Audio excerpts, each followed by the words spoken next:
Hello YouTube, this is Bruno. The question, what is the best sugarcane farm, is a very popular one. Now, brace for impact. My answer is it depends. Some of you might think the simple design here behind me is perfect.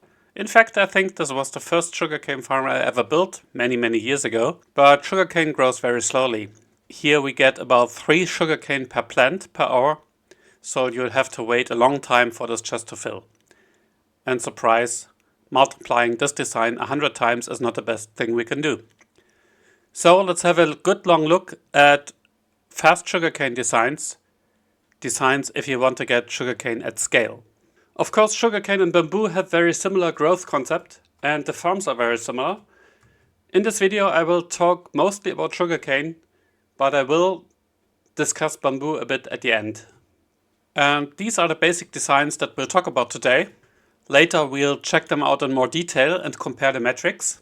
But there are so many sugarcane designs out there, a lot of them are very similar, so I picked out a few. So first, this is the classic design based on observers and pistons. So it has a perfect harvesting method, so if sugarcane grows, the piston will break the sugarcane, but only the plant that has grown. So here you can see how it's tiled. You could also use dirt or grass blocks instead of mud, of course, if you collect the items with a minecart. And this farm is blown up to scale with 5,000 plants.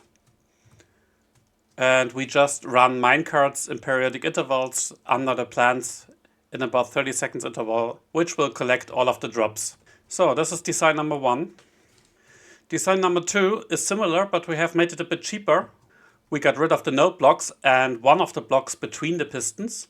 So now, if sugarcane grows, a whole row of pistons will fire because of the redstone dust behind here. Otherwise the farm is very similar.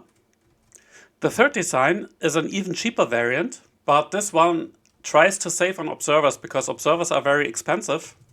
So what we do is we just have a few observers, and if sugarcane grows in front of these observers, a whole row of piston will trigger on both sides. This has been suggested in a lot of videos. So this is design number 3, and all of them are scaled up to 5,000 plants. Farm number 4 is TangoTeks design, which is very unique because it uses water streams to transport the items. It is very compact compared to the designs that we've seen before. And it uses observers to detect growth changes in the sugarcane and then redstone lines to fire all the pistons in a row. Design number 5. And this is a design that is less popular.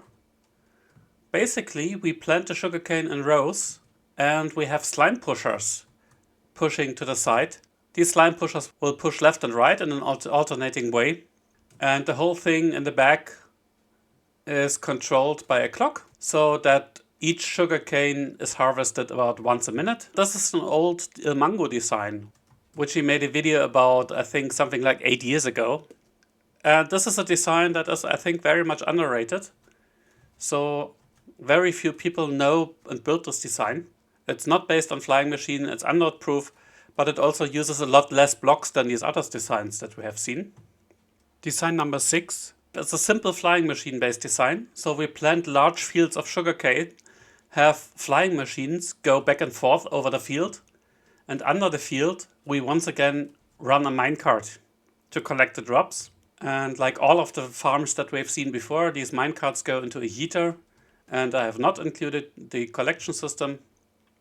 And we just have 2 clocks, 1 clock for the flying machine and 1 clock for the minecarts. So this is also a fairly simple design. And last but not least, design number 7 is this rather newer Ilmango design, which he released for 1.19. So we also have a clock in the back, and I will have to start the flying machines manually. So unlike the other farms, these flying machines are started very rarely, only once in about 41 minutes. And this design is very much lag optimized. So let's go. And this is rather interesting. It sends out hopper minecarts who are stored. So if they are stored, they don't create any lag. And they go all the way in here. And once we have a full set of hopper minecarts, we start the flying machines. And these flying machines will pick up any sugarcane they harvest immediately. So we don't have any lag from items laying around. And the TLDR for the impatient ones among you is as follows. Small sugarcane farms do not cause a lot of lag. If you want, just have a couple of plants like this one, maybe a bit larger, maybe a couple of 100 plants. You can choose the design that you are most comfortable with. And maybe something like this is your starter design, and that's totally fine. But at some point you might want a larger farm. And there you'll have to decide. Do you want to minimize lag or building time or building complexity? There's no one farm that optimizes all three. So here I'll just give you some farms to choose from. Now the question is of course a deceptive one. What does it mean which is the best sugarcane farm? Is it the most complex, or is it the most compact, or is it the one with the highest rates? So there are 6 metrics that I'm interested in. And the first metric is lag efficiency. Lag obviously only matters depending on how much we produce. So we can ask the question, for a given output, say 10,000 sugarcane per hour, how much lag do we create? In other words, how many MSPT does this design need? For those of you not familiar with this term, MSPT stands for milliseconds per tick, which is the time the game needs to process 1 tick, and the game does 20 ticks per second. We have basically a budget of 50 milliseconds per tick, and we can't exceed that. And if such a farm creates, I don't know, 5 MSPT, then it would use up 10% of our computing power. And we can measure that, for example, if we do a small tick sprint, and I will use a tick sprint of 100 Minecraft days to measure that. But here, let's just say 100 seconds. And after the sprint, the game will tell you how much MSPT it took. In this case, 0.75 MSPT. So first metric is lag. Second metric is building time. The question is, how many blocks do we need to build this farm? And you'll probably guess that this farm isn't doing too hot on this count, because we need a ton of blocks for each sugarcane plant. The third metric is building cost. Now, a building block is cheap. An observer is expensive, because it takes quartz, it takes redstones, and it takes a lot of cobble. So what I'll do is I rate blocks as expensive if they are observers, pistons, node blocks, or redstone blocks. And also if we have something like comparators or repeaters. The other blocks are cheap. So for example, building blocks are cheap. Rails are pretty cheap if you get down to it. So third metric, building cost. How many expensive blocks do we need for the farm? And fourth metric is space efficiency. So what is the volume of our farm? Runs again in relation to the output. Metric number 5 is building complexity. Is this farm easy to build? Can we just do it by looking at it? For example, that one, I will just show you the layout. If you take a screenshot of that, you can probably build the whole farm easily. Or maybe do we need something like Lightmedica? Of course, build complexity lies in the eye of the builder and can't be measured objectively, so this will be my personal estimate. And final metric I'm interested in is stability. Is this farm robust against unloading? Or will something break if we just close the world? Now, there's one more metric that I'm not at all interested in, and that's efficiency per plant. I've seen long mathematical posts on Reddit that try to answer the question how close we can get to the theoretical maximum output per plant. This setup here is optimal. So as soon as the sugarcane grows, we will harvest it. We can't get any better than that. However, this is also very expensive, obviously. So what if we could plant 3 sugarcane plants with the same cost, or maybe even 10 sugarcane plants, and just have a harvest efficiency of 50%? Wouldn't that be better? Isn't it more interesting how much lag do we get? So I don't really care how much sugarcane we get per plant. Okay. Let's briefly discuss sugarcane mechanics. Now there are 3 popular approaches to harvest this. First, like that, treat every plant individually. So as soon as it grows, harvest it. Now you could probably design a machine that harvests sugarcane once it grows to 2. But that's not easy, because if you had an observer here, the observer would also fire when the piston hits. So we would have a loop. So we would have to do something tricky, like butt detection or something like that. Now that would be impractical. So pretty much all designs that are out there will harvest once the plant reaches height 3. Now, if we have a row of sugarcane, then we can harvest them all at the same time. We could use pistons. Now the thing is, if we just do what we did here and have redstone behind it, then all of the pistons will fire. And this is a bit of a problem for efficiency reasons, because a sugarcane will not grow whenever it receives a random tick. But the thing is, a sugarcane will collect 15 random ticks, and on the 16th it will grow. So tick, tick, tick, tick, tick, 16 times, and on tick number 16 we get growth 1. So it could be that, for example, once this plant here reaches height 3, these plants all have also received almost 16 ticks. But now they're broken and all of their random ticks are reset to 0. This is why this approach is somewhat less efficient than the individual approach. Of course, we can make it individual by using node blocks, like you saw on farm number 1. So this is more expensive. It uses node blocks and not just a redstone line. But this way, we harvest only the plant that has grown to level 3. And of course, what you can do, what you also saw, is we use less observers. So if these grows, nothing happens. If this one grows, it will be harvested. In my opinion, these designs are inferior to clock-based designs, and this is just something like that. We just have a clock here, and we have either pistons or slime pushers harvesting the sugarcane. And whenever it grows, it will be broken. Obviously, you can optimize the clock here.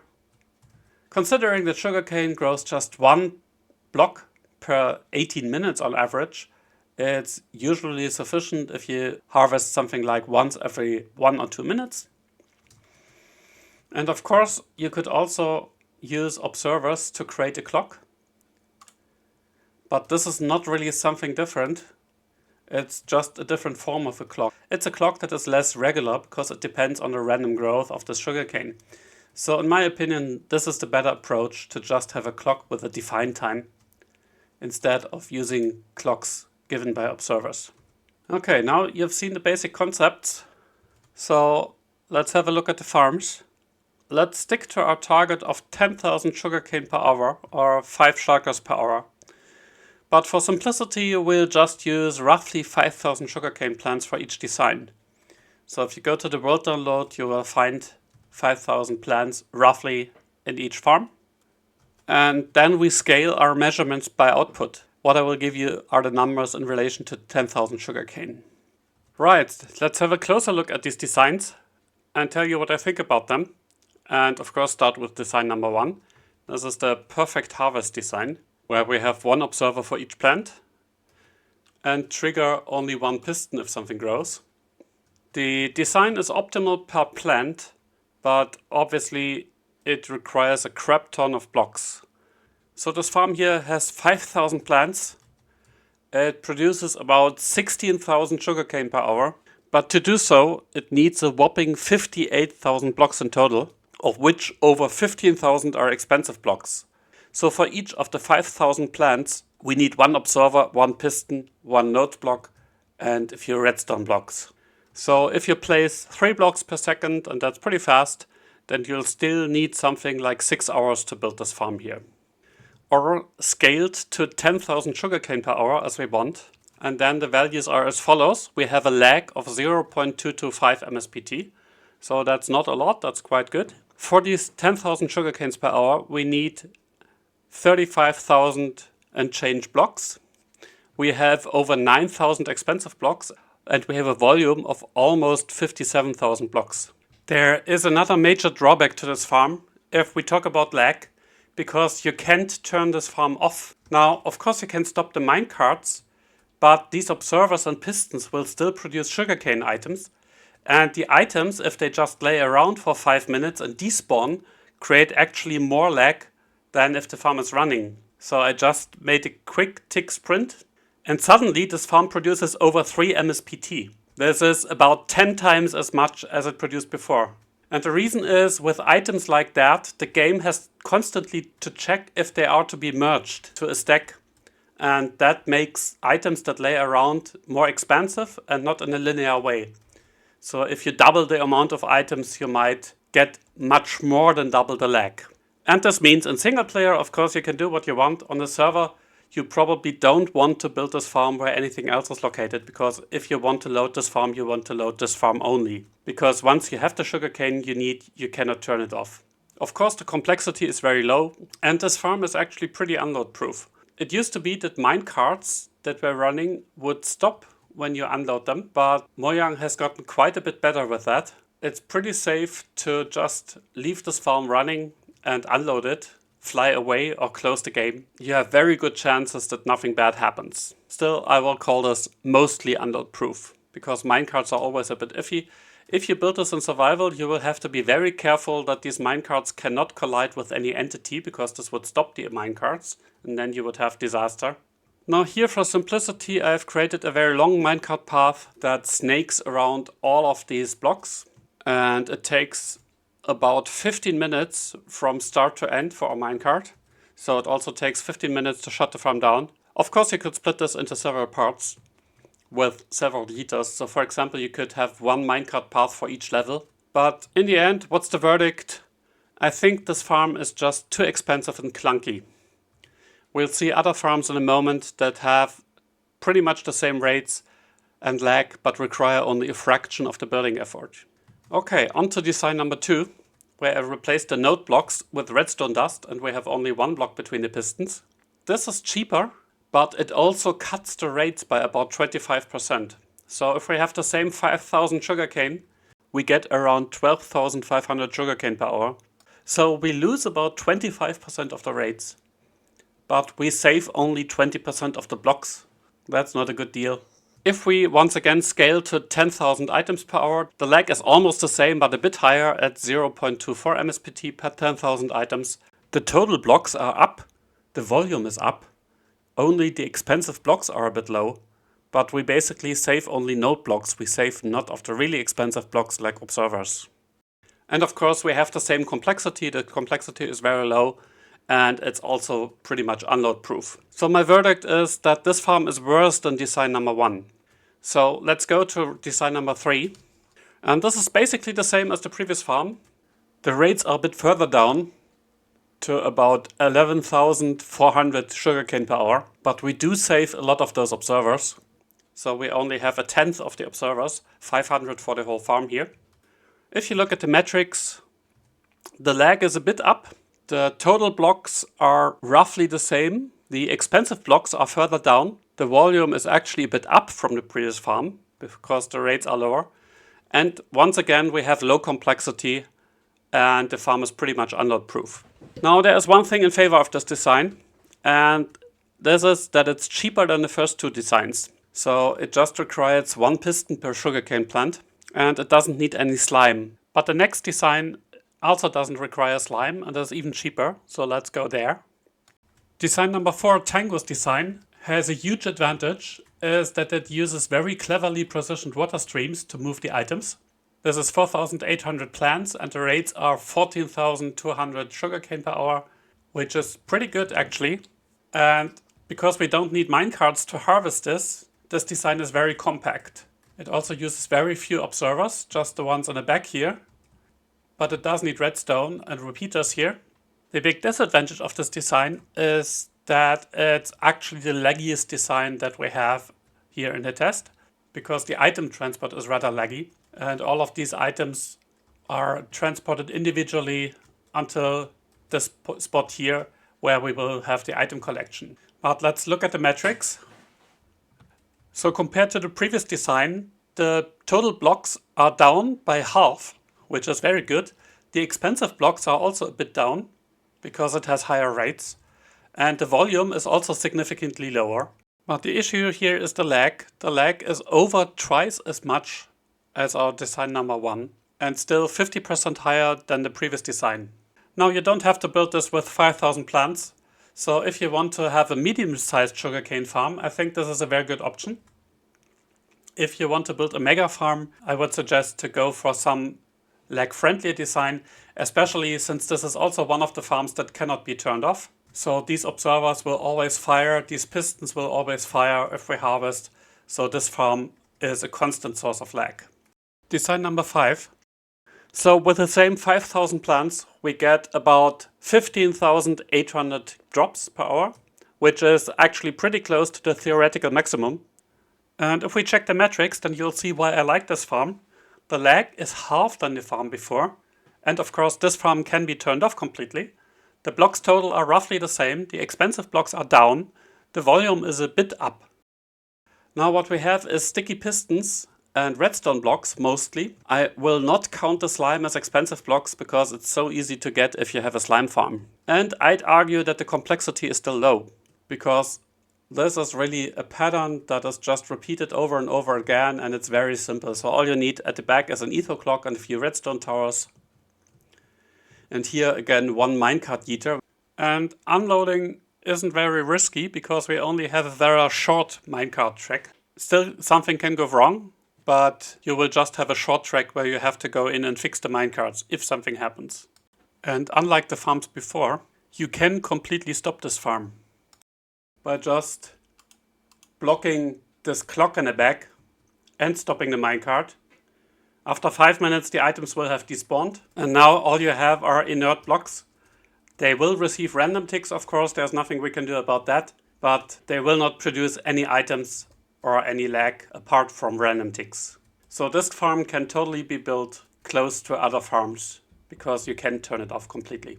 Here I use pumpkin as blocks that don't stick to slime, just because I always build some form of pumpkin farm and usually have shulkers over shulkers of pumpkins. Of course you can replace the pumpkins with any other non-stick blocks like leaves or even glazed terracotta. But I think pumpkins are cheap, are easy to get at scale. Now there was a nasty surprise when I did my tests. Initially I wanted to use water streams for this farm, like so, instead of minecarts, which of course would be even more unload resistant and easier and cheaper. However, when I did my tests, I realized that a lot of items got stuck here on the ice. And I'm not sure if this is a bug. It certainly smells like one. So I have used this type of water collection forever, and it always proved to be reliable. However, the special thing about this sugarcane farm is that the sugarcane items get some momentum from the slime pushers that is in a random direction. So maybe this momentum somehow causes the items to get stuck on the ice and then to merge stacks with other ones. So the reduction in rate was almost half. So I lost almost 50% of the items when I used water streams like that. So water streams are out and minecarts are in. So my verdict on this farm is that this is actually a pretty good design if you don't want to use flying machines. Now this is really easy to build. It's a lot cheaper and faster to build than the previous designs. And the only drawback of this design is that it requires a lot of slime blocks and pumpkins. But that shouldn't be a big issue if you even have a small slime farm and a normal pumpkin farm. Okay, let's check the final two designs based on flying machines. And these are in some sense polar opposites in philosophy, because this design here is a design where we basically have the flying machines going back and forth in a constant motion, and we also have constantly minecarts collecting the drops. So let's turn this farm on. While the other design tries to minimize lag by using the flying machine just once every 41 minutes. This design is less complex, so let's have a look at it. We plant this sugarcane in a dense field, and we have this chessboard night pattern here with water. And you can use waterlogged stairs or waterlogged bottom slabs, or you could also use leaves, just water sources. And then we have flying machines going back and forth here. The items will fall down and be picked up by the minecarts, which once again have a long rail snaking around this farm here. And this is once again a farm with 5,000 plants, give or take a few. And this design is very cheap in the sense that it requires very few expensive blocks. And I'd argue that it's still very simple to build. And we should maybe have a wall here at the end and a few more rails. So we would have even higher rates. But it's good enough this way. Now the only expensive blocks basically are these 2 flying machines per level. And I'd argue that it's still fairly simple to build. All we need are these simplest of the flying machines that we can imagine. The lag is a bit higher.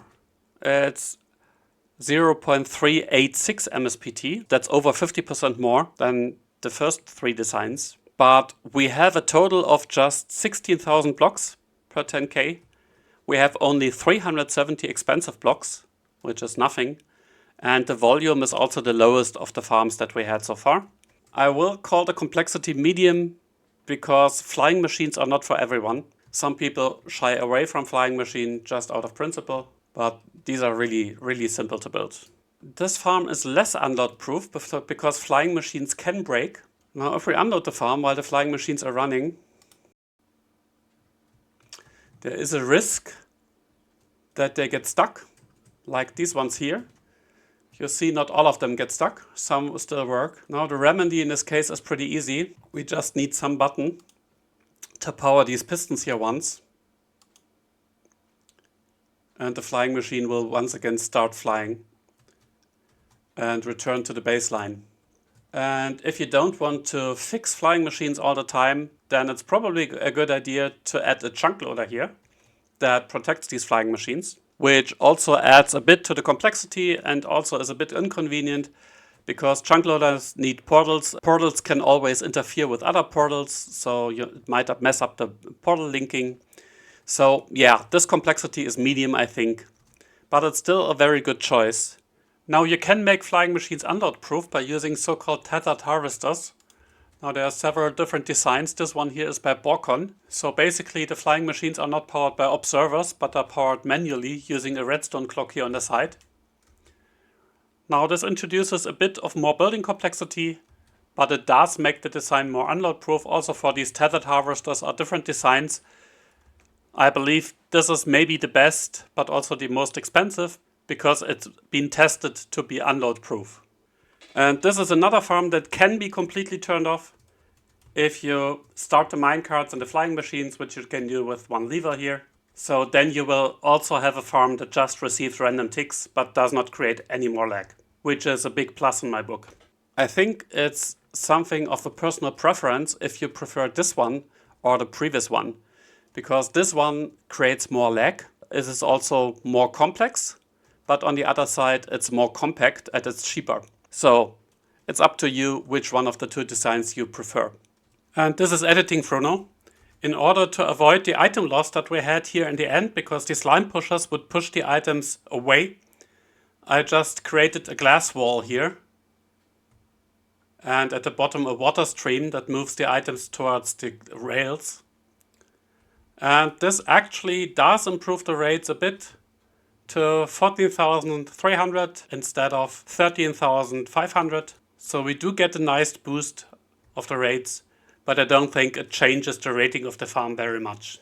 Now the last design is a bit of a technical marvel, because even though we harvest just once every 41 minutes, we still get 12,400 items per hour for our 5,000 sugarcane plants. So this farm is within 25% of the theoretical maximum per plant. It's easily the most compact and it's the most lag efficient by a mile. So why does it work if you harvest once every 41 minutes? And can we harvest once every 30 minutes or 50 minutes or whatever? Well, the answer is that there's some clever mathematics behind that, and I won't go into much details. But this approach is surprisingly efficient because the number of ticks each plant has received follows a binomial distribution, which is tightly concentrated. So in plain English, the vast majority of the plants will grow roughly at the same time, within the span of a few minutes. So perhaps after 15 minutes, we still have very few plants at height 2. After 18 minutes, half of the plants have height 2. And after 22 minutes, most of the plants have height 2. And that's similar for height 3. So perhaps after 30 minutes, we'll see the first plants go to height 3. After 35 minutes, half of the field will have height 3, and after 40 minutes, the overwhelming majority of the plants will have size 3. And Ilmango did the hard math for us and calculated that 41 minutes is the perfect time to run the harvesters. So know if you run these harvesters once every 30 minutes, you will have much lower rates. It's easily the smallest of the designs, with just 7,000 blocks total per 10,000 items per hour. This is basically half the size of the previous farm.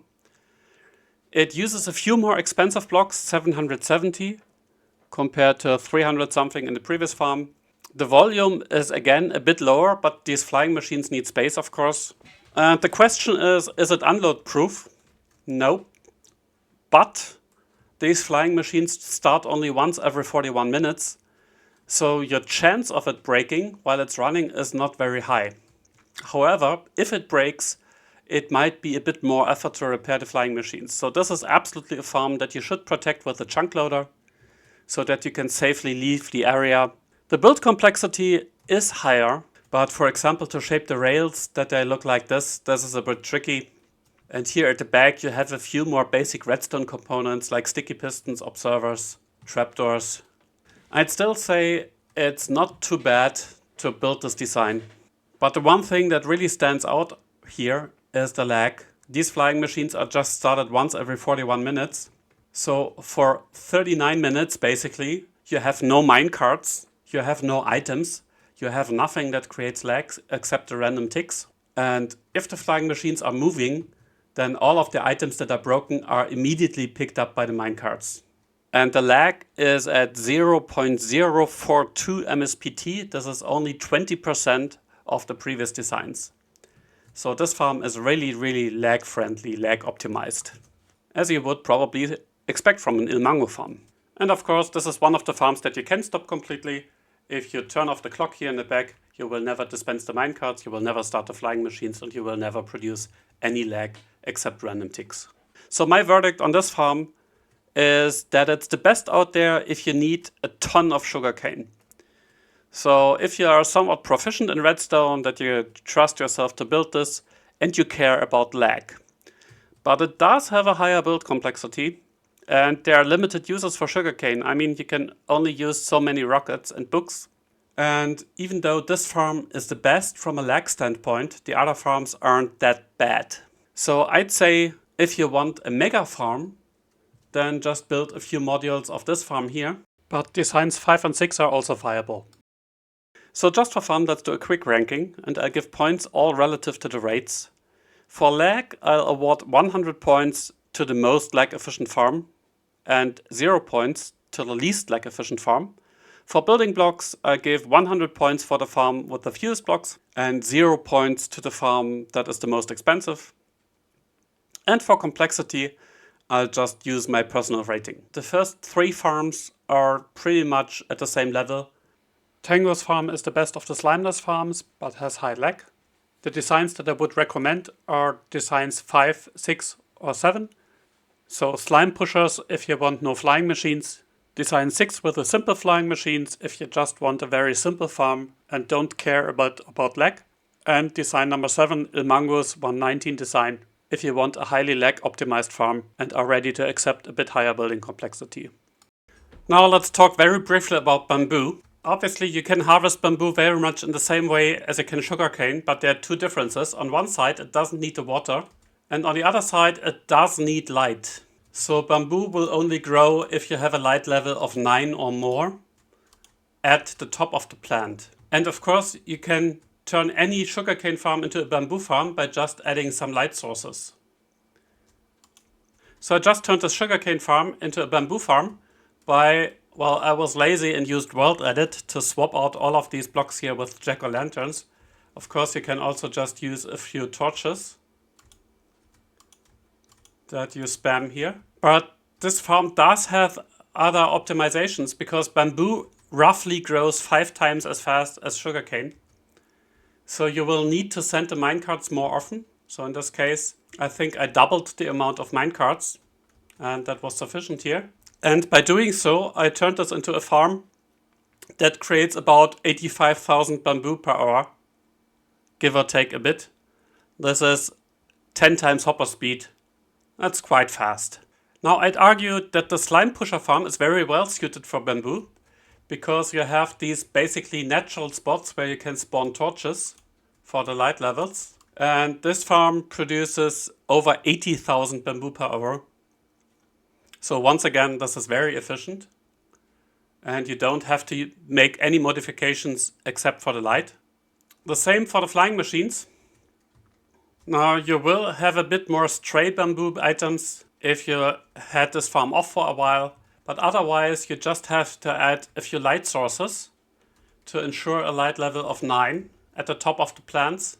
And of course, you can also replace these water sources with dirt and also plant bamboo there. Unfortunately, this Ilmango design does not work with bamboo, because the main feature of this farm, that the minecarts will immediately pick up all of the items, does not work here. You see, we have a lot more items, they basically go everywhere, and the items that lay on the ground will never be picked up.